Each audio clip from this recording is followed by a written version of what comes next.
Hey guys, it is me, Dennis Nicholson, and here to give you a quick video. And this video is to be doing me to talk about my opinions on the Dallas Cowboys offseason. Now, I know technically the offseason majority is pretty much over. Pretty much the key components of the offseason is re-signing and also free agency and the NFL draft. And somewhat a lot of, getting prepped for obviously mini camp, training camp, and obviously for the new season.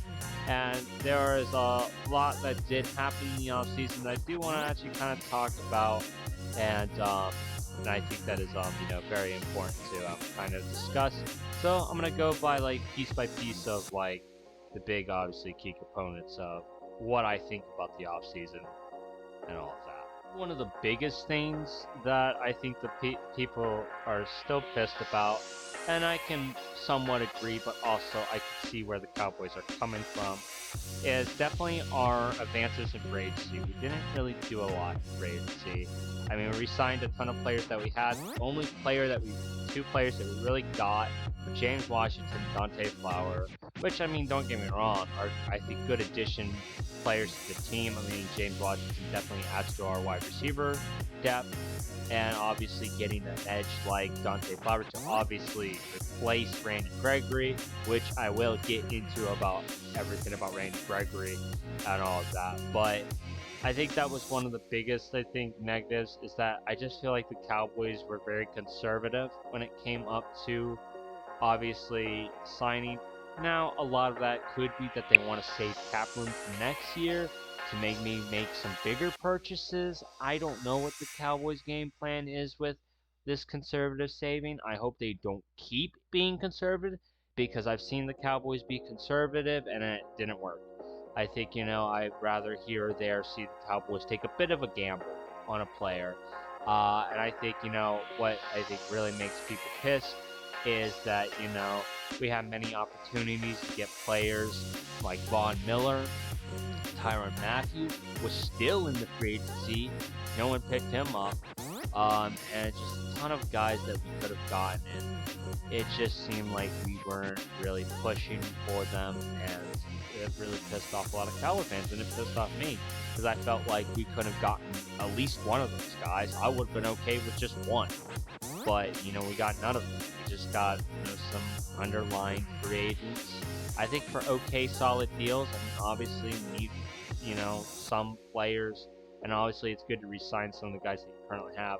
But yeah, them making not any big push in the off-season for any of these free agent signings, yeah, it definitely was a very, very great head-scratcher for the Cowboys. The whole Randy Gregory, I'm still quite trying to dissect what happened.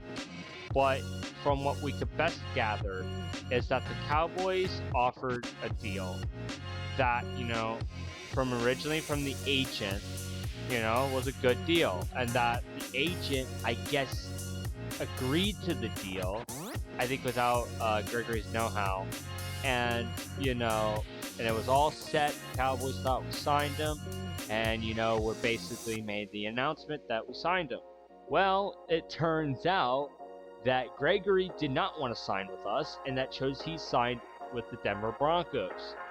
And Jerry was pissed.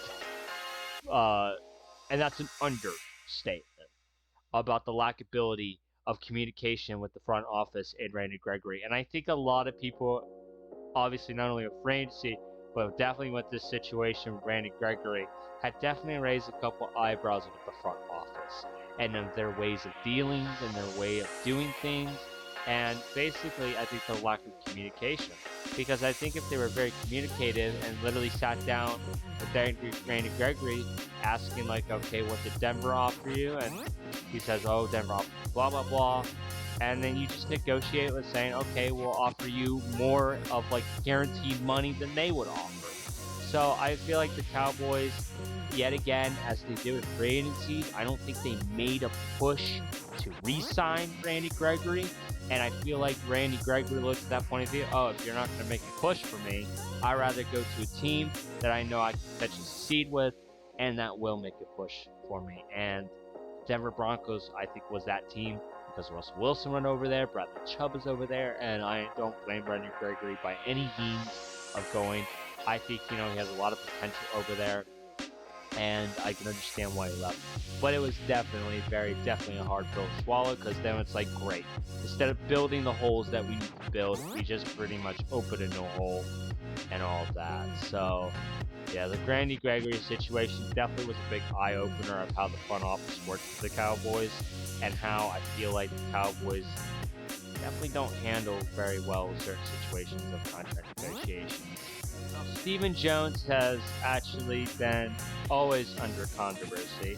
I wouldn't say I personally met Stephen Jones, but I was literally sidewalk, and then there's this road, there's the car, and then there's literally Stephen Jones, well, like about to get ready to walk in the car.